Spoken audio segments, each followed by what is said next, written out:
Thoreau's Walden Chapter 17 Strength opening of large tracts by the ice gutters commonly causes a pond to break up earlier. For the water, agitated by the wind, even in cold weather, wears away the surrounding ice. But such was not the effect on Walden that year, for she had soon got a thick new garment to take the place of the old. This pond never breaks up so soon as the others in this neighborhood, on account both of its greater depth and its having no stream passing through it to melt or wear away the ice. I never knew it to open in the course of a winter, not excepting that of 50–3, which gave the pond so severe a trial. It commonly opens about the 1st of April, a week or 10 days later than Flint's Pond and Fairhaven, beginning to melt on the north side and in the shallower parts where it began to freeze. It indicates better than any water hereabouts the absolute progress of the season, being least affected by transient changes of temperature. A severe cold of a few days' duration in March may very much retard the opening of the former ponds. While the temperature of Walden increases almost uninterruptedly, a thermometer thrust into the middle of Walden on the 6th of March, 1847, stood at 32, or freezing point, near the shore at 33, in the middle of Flint's Pond, the same day, at 32. At a dozen rods from the shore, in shallow water, under ice a foot thick, at 36. This difference of 3½ degrees between the temperature of the deep water and the shallow in the latter pond, and the fact that a great proportion of it is comparatively shallow, show why it should break up so much sooner than Walden. The ice in the shallowest part was at this time several inches thinner than in the middle. In midwinter the middle had been the warmest and the ice thinnest there. So, also, everyone who has waded about the shores of the pond in summer must have perceived how much warmer the water is close to the shore, where only 3 or 4 inches deep, then a little distance out, and on the surface where it is deep, then near the bottom. In spring the sun not only exerts an influence through the increased temperature of the air and earth, but its heat passes through ice a foot or more thick, and is reflected from the bottom in shallow water, and so also warms the water and melts it underside of the ice, at the same time that it is melting it more directly above, making it uneven, and causing the air bubbles which it contains to extend themselves upward and downward until it is completely honeycombed, and at last disappears suddenly in a single spring rain. Ice has its grain as well as wood, and when a cake begins to rot or comb, that is, assume the appearance of honeycomb, whatever may be its position, the air cells are at right angles with what was the water surface. Where there is a rock or a log rising near to the surface, the ice over it is much thinner, and is frequently quite dissolved by this reflected heat, and I have been told that in the experiment at Cambridge to freeze water in a shallow wooden pond, though the cold air circulated underneath, and so had access to both sides, the reflection of the sun from the bottom more than counterbalanced this advantage. When a warm rain in the middle of the winter melts off the snow ice from Walden, and leaves a hard dark or transparent ice on the middle, there will be a strip of rotten though thicker white ice, or rod or more wide, about the shores, created by this reflected heat. Also, as I have said, the bubbles themselves within the ice operate as burning glasses to melt the ice beneath. The phenomena of the year take place every day in a pond on a small scale. Every morning, generally speaking, the shallow water is being warmed more rapidly than the deep, though it may not be made so warm after all, and every evening it is being cooled more rapidly until the morning. The day is an epitome of the year. The night is the winter, the morning and evening are the spring and fall, and the noon is the summer. The cracking and booming of the ice indicate a change of temperature. One pleasant morning after a cold night, February 24, 1850, having gone to Flint's Pond to spend the day, I noticed with surprise that when I struck the ice with the head of my axe, it resounded like a gong for many rods around, or as if I had struck on a tight drum head. The pond began to boom about an hour after sunrise, when it felt the influence of the sun's rays slanted upon it from over the hills. It stretched itself and yawned like a waking man with a gradually increasing tumult, which was kept up 3 or 4 hours. It took a short siesta at noon, and boomed once more toward night, as the sun was withdrawing his influence. In the right stage of the weather a pond fires its evening gun with great regularity, but in the middle of the day, being full of cracks, and the air also being less elastic, it had completely lost its resonance. And probably fishes and muskrats could not then have been stunned by a blow on it. The fishermen say that the thundering of the pond scares the fishes and prevents their biting. The pond does not thunder every evening, and I cannot tell surely when to expect its thundering, but though I may perceive no difference in the weather, it does. Who would have suspected so large, and cold and thick-skinned a thing to be so sensitive? Yet it has its law to which it thunders obedience when it should, as surely as the buds expand in the spring. The earth is all alive and covered with papillae. The largest pond is as sensitive to atmospheric changes as the globule of mercury in its tube. One attraction in coming to the woods to live was that I should have leisure and opportunity to see the spring come in. The ice in the pond at length begins to be honeycombed, and I can set my heel in it as I walk. Fogs and rains and warmer suns are gradually melting the snow. The days have grown sensibly longer. And I see how I shall get through the winter without adding to my woodpile, for large fires are no longer necessary. I am on the alert for the first signs of spring, to hear the chance note of some arriving bird, or the striped squirrel's chirp, for his stores must be now nearly exhausted, or see the woodchuck venture out of his winter quarters. On the 13th of March, after I had heard the bluebird, song sparrow, and redwing, the ice was still nearly a foot thick. As the weather grew warmer, it was not sensibly worn away by the water, nor broken up and floated off as in rivers, but, though it was completely melted for half a rod in width about the shore, the middle was merely honeycombed and saturated with water, so that you could put your foot through it when 6 inches thick. But by the next day evening, perhaps, after a warm rain followed by fog, it would have wholly disappeared, all gone off with the fog, spirited away. One year I went across the middle only 5 days before it disappeared entirely.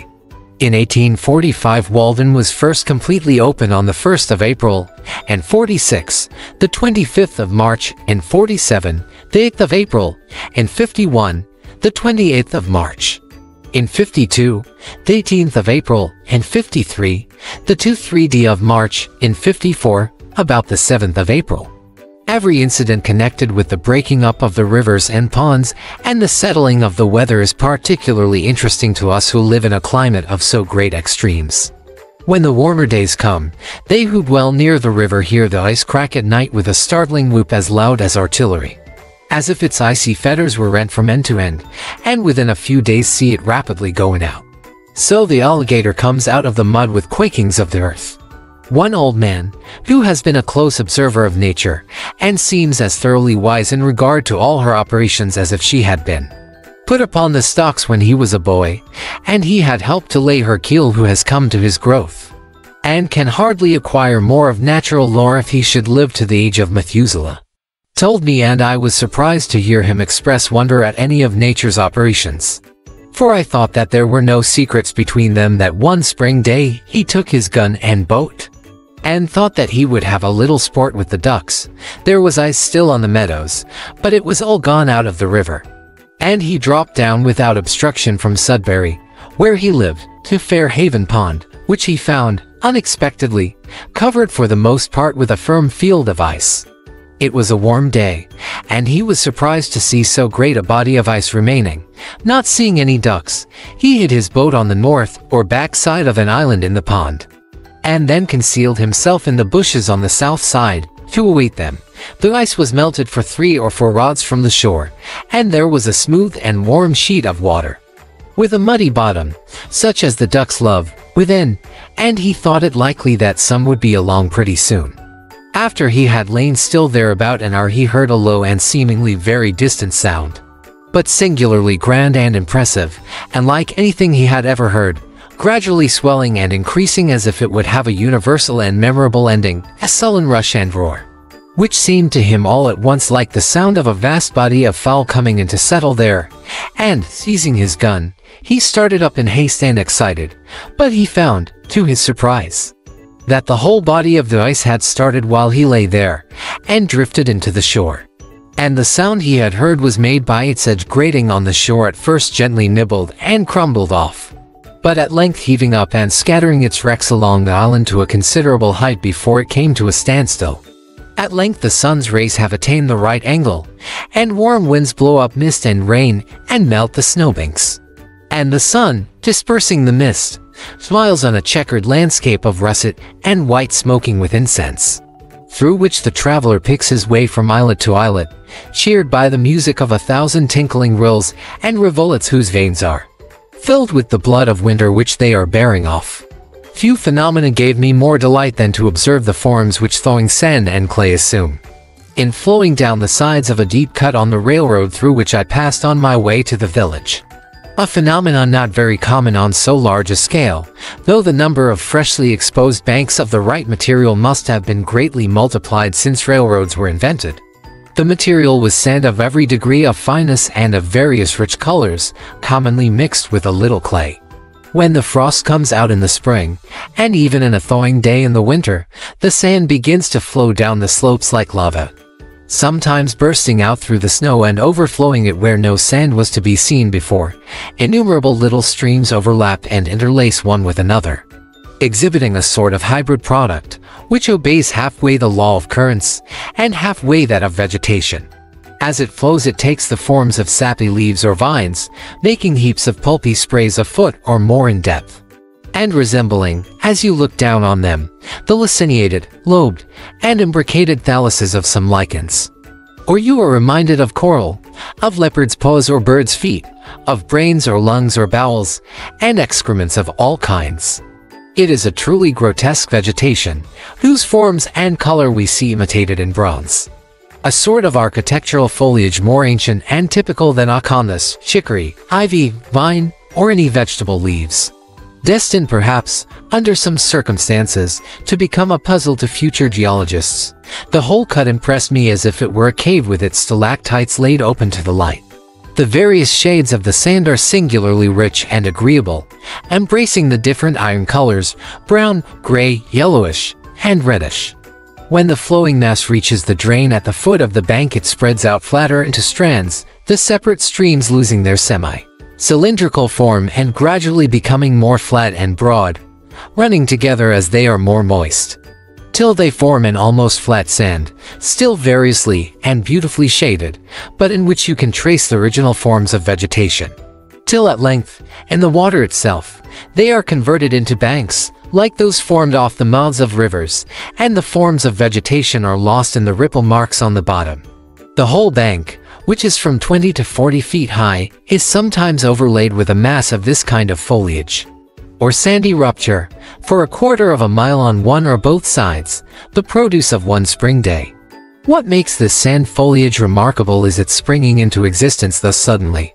When I see on the one side the inert bank, for the sun acts on one side first and on the other this luxuriant foliage, the creation of an hour, I am affected as if in a peculiar sense I stood in the laboratory of the artist who made the world and me had come to where he was still at work, sporting on this bank, and with excess of energy strewing his fresh designs about. I feel as if I were nearer to the vitals of the globe, for this sandy overflow is something such a foliaceous mass as the vitals of the animal body.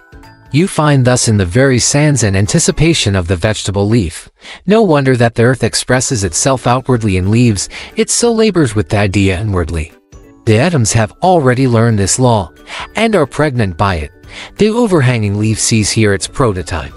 Internally, whether in the globe or animal body, it is a moist thick globe, a word especially applicable to the liver and lungs, and the leaves of fat letters of the Greek alphabet, labor, lapsus. To flow or slip downward, a lapsing, letters of the Greek alphabet, globus, lobe, globe, also lap, flap. And many other words, externally a dry thin leaf, even as the FNV are a pressed and dried B. The radicals of lobe are pound, the soft mass of the B single-lobed, or B, double-lobed, with the liquid all behind it pressing it forward. In globe, GLB, the guttural gads to the meaning the capacity of the throat. The feathers and wings of birds are still drier and thinner leaves. Thus, also, you pass from the lumpish grub in the earth to the airy and fluttering butterfly. The very globe continually transcends and translates itself, and becomes winged in its orbit. Even ice begins with delicate crystal leaves, as if it had flowed into molds which the fronds of water plants have impressed on the watery mirror. The whole tree itself is but one leaf, and rivers are still vaster leaves whose pulp is intervening earth, and towns and cities are the ova of insects in their axils. When the sun withdraws, the sand ceases to flow, but in the morning the streams will start once more and branch again into a myriad of others. You here see perchance how blood vessels are formed.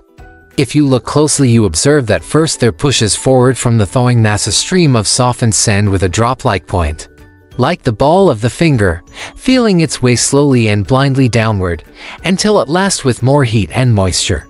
As the sun gets higher, the most fluid portion, in its effort to obey the law to which the most inert also yields, separates from the latter and forms for itself a meandering channel or artery within that, and which is seen a little silvery stream glancing like lightning from one stage of pulpy leaves, or branches to another, and ever and anon swallowed up in the sand.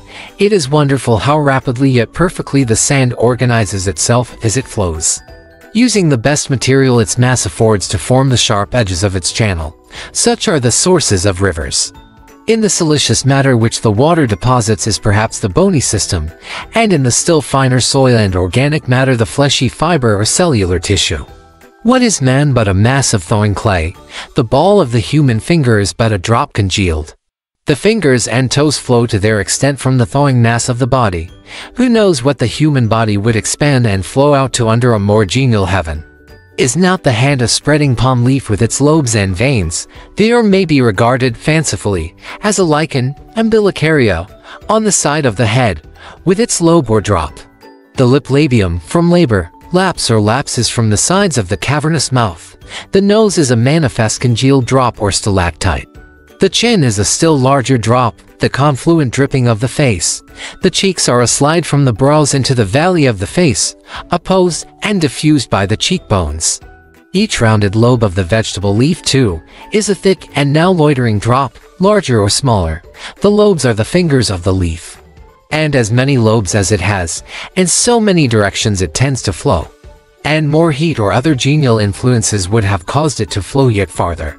Thus it seemed that this one hillside illustrated the principle of all the operations of nature. The maker of this earth but patented a leaf. What Champollion will decipher this hieroglyphic for us, that we may turn over a new leaf at last? This phenomenon is more exhilarating to me than the luxuriance and fertility of vineyards. True, it is somewhat excrementitious in its character, and there is no end to the heaps of liver, lights, and bowels, as if the globe were turned wrong side outward, but this suggests at least that nature has some bowels, and there again is mother of humanity. This is the frost coming out of the ground. This is spring. It precedes the green and flowery spring, as mythology precedes regular poetry. I know of nothing more purgative of winter fumes and indigestions. It convinces me that earth is still in her swaddling clothes, and stretches forth baby fingers on every side. Fresh curls spring from the baldest brow. There is nothing inorganic. These foliaceous heaps lie along the bank like the slag of a furnace, showing that nature is in full blast within. The earth is not a mere fragment of dead history, stratum upon stratum like the leaves of a book, to be studied by geologists and antiquaries chiefly, but living poetry like the leaves of a tree, which precede flowers and fruit, not a fossil earth, but a living earth, compared with whose great central life all animal and vegetable life is merely parasitic. Its throes will heave or exuviate from their graves. You may melt your metals and cast them into the most beautiful molds you can. They will never excite me like the forms which this molten earth flows out into. And not only it, but the institutions upon it are plastic like clay in the hands of the potter. Ere long, not only on these banks, but on every hill and plain and in every hollow, the frost comes out of the ground like a dormant quadruped from its burrow, and seeks the sea with music, or migrates to other climes in clouds. Though with his gentle persuasion is more powerful than Thor with his hammer. The one melts, the other but breaks in pieces. When the ground was partially bare of snow, and a few warm days had dried its surface somewhat, it was pleasant to compare the first tender signs of the infant year just peeping forth with the stately beauty of the withered vegetation which had withstood the winter life everlasting, goldenrods, pinweeds, and graceful wild grasses, more obvious and interesting frequently than in summer even, as if their beauty was not ripe till then. Even cotton grass, cattails, mulleins, johnswort, hardhack, meadowsweet, and other strong, stem plants, those in exhausted granaries which entertain the earliest birds, decent weeds, at least, which widowed nature wears. I am particularly attracted by the arching and sheaf-like top of the wool grass. It brings back the summer to our winter memories, and is among the forms which art loves to copy, and which, in the vegetable kingdom, have the same relation to types already in the mind of man that astronomy has. It is an antique style, older than Greek or Egyptian.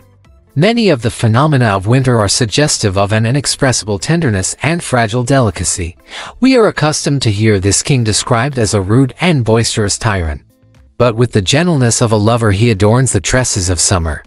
At the approach of spring the red squirrels got under my house, 2 at a time, directly under my feet as I sat reading or writing, and kept up the queerest chuckling and chirruping and vocal pirouetting and gurgling sounds that ever were heard. And when I stamped they only chirped the louder, as if past all fear and respect in their mad pranks, defying humanity to stop them. No, you don't chicory. They were wholly deaf to my arguments, or failed to perceive their force, and fell into a strain of invective that was irresistible. The first sparrow of spring, the year beginning with younger hope than ever. The faint silvery warblings heard over the partially bare and moist fields from the bluebird, the song sparrow, and the redwing, as if the last flakes of winter tinkled as they fell. What at such a time are histories, chronologies, traditions, and all written revelations? The brooks sing carols and glees to the spring. The marsh hawk, sailing low over the meadow, is already seeking the first slimy life that awakes. The sinking sound of melting snow is heard in all DLLS, and the ice dissolves apace in the ponds. The grass flames up on the hillsides like a spring fire at primitus order herbum bribus primoribus evocata, as if the earth sent forth an inward heat to greet the returning sun. Not yellow but green is the color of its flame, the symbol of perpetual youth. The grass blade, like a long green ribbon, streams from the sod into the summer, checked indeed by the frost, but in pushing on again, lifting its spear of last year's hay with the fresh life below. It grows as steadily as the rill oozes out of the ground. It is almost identical with that, for in the growing days of June, when the rills are dry, the grass blades are their channels. And from year to year the herds drink at this perennial green stream, and the mower draws from it betimes their winter supply.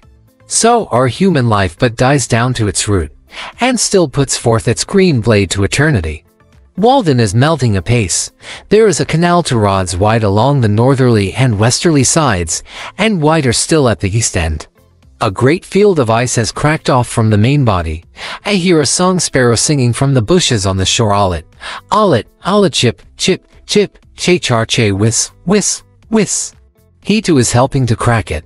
How handsome the great sweeping curves in the edge of the ice, answering somewhat to those of the shore, but more regular.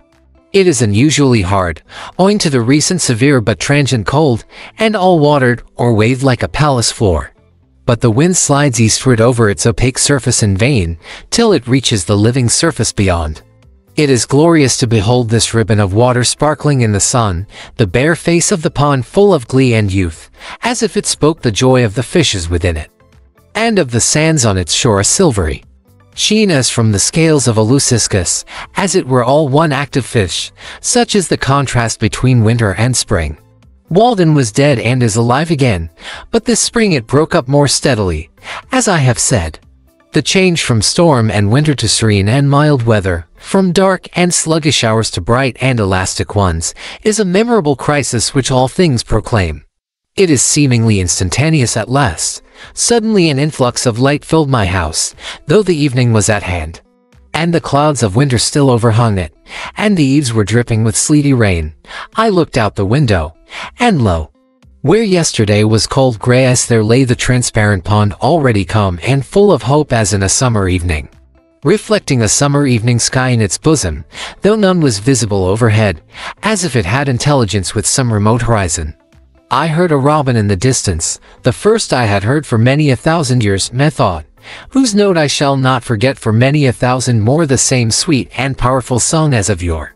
Oh, the evening robin, at the end of a New England summer day, if I could ever find the twig he sits upon. I mean the twig. This at least is not the Turdus migratorius. The pitch pines and shrub oaks about my house, which had so long drooped, suddenly resumed their several characters, looked brighter, greener, and more erect and alive, as if effectually cleansed and restored by the rain. I knew that it would not rain anymore. You may tell by looking at any twig of the forest, at your very woodpile, whether its winter is past or not. As it grew darker, I was startled by the honking of geese flying low over the woods, like weary travelers getting in late from southern lakes, and indulging at last in unrestrained complaint and mutual consolation. Standing at my door, I could bear the rush of their wings when, driving toward my house, they suddenly spied my light, and with hushed clamor wheeled and settled in the pond. So I came in and shut the door, and passed my first spring night in the woods. In the morning I watched the geese from the door through the mist, sailing in the middle of the pond, 50 rods off, so large and tumultuous that Walden appeared like an artificial pond for their amusement, but when I stood on the shore they at once rose up with a great flapping of wings at the signal of their commander. And when they had got into rank circled about over my head 29 of them, and then steered straight to Canada, with a regular honk from the leader at intervals, trusting to break their fast in muddier pools. A plump of ducks rose at the same time and took the route to the north in the wake of their noisier cousins. For a week I heard the circling, groping clangor of some solitary goose in the foggy mornings, seeking its companion, and still peopling the woods with the sound of a larger life than they could sustain. In April the pigeons were seen again flying express in small flocks, and in due time I heard the martins twittering over my clearing, though it had not seemed that the township contained so many that it could afford me any. And I fancied that they were peculiarly of the ancient race that dwelt in hollow trees ere white men came. In almost all climes the tortoise and the frog are among the precursors and heralds of this season. And birds fly with song and glancing plumage, and plants spring and bloom, and winds blow, to correct this slight oscillation of the poles and preserve the equilibrium of nature. As every season seems best to us in its turn, so the coming in of spring is like the creation of cosmos out of chaos and the realization of the golden age. Juris adorum nabathec regna recessit, persidec, eridis juga subdita matutinus. The east wind withdrew to Aurora and the Nabathean kingdom, and the Persian, and the ridges placed under the morning rays. Man was born, whether that artificer of things, the origin of a better world, made him from the divine seed, or the earth, being recent and lately sundered from the hither, retains some seeds of cognate heaven. A single gentle rain makes the grass many shades greener, so our prospects brighten on the influx of better thoughts. We should be blessed if we lived in the present always, and took advantage of every accident that befell us, like the grass which confesses the influence of the slightest dew that falls on it, and did not spend our time in atoning for the neglect of past opportunities, which we call doing our duty. We loiter in winter while it is already spring. In a pleasant spring morning all men's sins are forgiven. Such a day is a truce to vice. While such a sun holds out to burn, the vilest sinner may return. Through our own recovered innocence we discern the innocence of our neighbors. You may have known your neighbor yesterday for a thief, a drunkard, or a sensualist, and merely pitied or despised him, and despaired of the world, but the sun shines bright and warm this first spring morning, recreating the world. And you meet him at some serene work, and see how it is exhausted, and debauched veins expand with still joy and bless the new day. Feel the spring influence with the innocence of infancy, and all his faults are forgotten. There is not only an atmosphere of goodwill about him, but even a savor of holiness groping for expression. Blindly and ineffectually perhaps, like a newborn instinct, and for a short hour the south hillside echoes to no vulgar jest. You see some innocent fair shoots preparing to burst from his gnarled rind and try another year's life, tender and fresh as the youngest plant. Even he has entered into the joy of his Lord. Why the jailer does not leave open his prison doors, why the judge does not dismiss his case, why the preacher does not dismiss his congregation, it is because they do not obey the hint which God gives them, nor accept the pardon which he freely offers to all. A return to goodness produced each day in the tranquil and beneficent breath of the morning, causes that in respect to the love of virtue and the hatred of vice, one approaches a little the primitive nature of man, as the sprouts of the forest which has been felled. In like manner the evil which one does in the interval of a day prevents the germs of virtues which begin to spring up again from developing themselves and destroys them. After the germs of virtue have thus been prevented many times from developing themselves, then the beneficent breath of evening does not suffice to preserve them. As soon as the breath of evening does not suffice longer to preserve them, then the nature of man does not differ much from that of the brute. Men, seeing the nature of this man like that of the brute, think that he has never possessed the innate faculty of reason. Are those the true and natural sentiments of man? The golden age was first created, which without any avenger spontane, without law cherished fidelity and rectitude. Punishment and fear were not, nor were threatening words read in suspended breaths, nor did the suppliant crowd forth words of their judge, but were safe without an avenger. Not yet the pine felled on its mountains had descended to the liquid waves that it might see a foreign world, and mortals knew no shores but their own. There was eternal spring, and placid zephyrs with warm blasts soothed the flowers born without seed. On the 29th of April, as I was fishing from the bank of the river near the 9-acre corner bridge, standing on the quaking grass and willow roots, where the muskrats lurk, I heard a singular rattling sound, somewhat like that of the sticks which boys play with their fingers, when, looking up, I observed a very slight and graceful hawk, like a nighthawk, alternately soaring like a ripple and tumbling a rod or two over and over, showing the underside of its wings, which gleamed like a satin ribbon in the sun, or like the pearly inside of a shell. This sight reminded me of falconry and what nobleness and poetry are associated with that sport. The merlin it seemed to me it might be called, but I care not for its name. It was the most ethereal flight I had ever witnessed. It did not simply flutter like a butterfly, nor soar like the larger hawks, but it sported with proud reliance in the fields of air. Mounting again and again with its strange chuckle, it repeated its free and beautiful fall, turning over and over like a kite, and then recovering from its lofty tumbling, as if it had never set its foot on terra firma. It appeared to have no companion in the universe, sporting there alone, and to need none but the morning and the ether with which it played. It was not lonely, but made all the earth lonely beneath it. Where was the parent which hatched it, its kindred, and its father in the heavens, the tenant of the air? It seemed related to the earth but by an egg hatched some time in the crevice of a crag. Or was its native nest made in the angle of a cloud, woven of the rainbow's trimmings and the sunset sky, and lined with some soft midsummer haze caught up from earth? Its eyrie now some cliffy cloud. Beside this I got a rare mess of golden and silver and bright cuprous fishes, which looked like a string of jewels. I have penetrated to those meadows on the morning of many a first spring day, jumping from hummock to hummock, from willow root to willow root, when the wild river valley and the woods were bathed in so pure and bright a light as would have waked the dead, if they had been slumbering in their graves, as some suppose. There needs no stronger proof of immortality. All things must live in such a light. O death, where was thy sting? O grave, where was thy victory, then? Our village life would stagnate if it were not for the unexplored forests and meadows which surround it. We need the tonic of wildness to wait sometimes in marshes where the bittern and the meadow hen lurk, and hear the booming of the snipe. To smell the whispering sedge where only some wilder and more solitary fowl builds her nest, and the mink crawls with its belly close to the ground. At the same time that we are earnest to explore and learn all things, we require that all things be mysterious and unexplorable. That land and sea be infinitely wild, and surveyed, and unfathomed by us because unfathomable. We can never have enough of nature.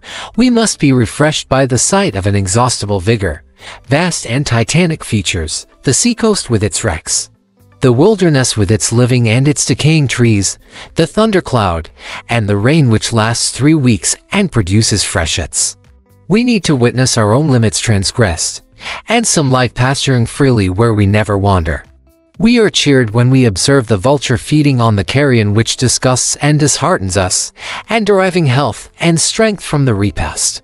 There was a dead horse in the hollow by the path to my house, which compelled me sometimes to go out of my way, especially in the night when the air was heavy. But the assurance it gave me of the strong appetite and inviolable health of nature was my compensation for this. I love to see that nature is so rife with life that myriads can be afforded to be sacrificed and suffered to prey on one another. that tender organizations can be so serenely squashed out of existence like pulp tadpoles which herons gobble up, and tortoises and toads run over in the road. And that sometimes it has rained flesh and blood. With the liability to accident, we must see how little account is to be made of it. The impression made on a wise man is that of universal innocence. Poison is not poisonous after all, nor are any wounds fatal. Compassion is a very untenable ground. It must be expeditious. Its pleadings will not bear to be stereotyped. Early in May, the oaks, hickories, maples, and other trees, just putting out amidst the pine woods or on the pond, imparted a brightness like sunshine to the landscape, especially in cloudy days. As if the sun were breaking through mists and shining faintly on the hillsides here and there. On the 3rd or 4th of May I saw a loon in the pond, and during the first week of the month I heard the whippoorwill, the brown thrasher, the veery, the wood pewee, the chewink, and other birds. I had heard the wood thrush long before. The phoebe had already come once more and looked in at my door and window, to see if my house was cavern-like enough for her. Sustaining herself on humming wings with clenched talons, as if she held by the air, while she surveyed the premises. The sulphur-like pollen of the pitch pine soon covered the pond and the stones and rotten wood along the shore, so that you could have collected a barrelful. This is the sulphur showers we hear of. Even in Kalidas drama of Sakuntala, we read of rills dyed yellow with the golden dust of the lotus. And so the seasons went rolling on into summer, as one rambles into higher and higher grass. Thus was my first year's life in the woods completed, and the second year was similar to it. I finally left Walden September 6, 1847. Alright, this story has come to an end. If you liked it, please give it a thumbs up. Thank you.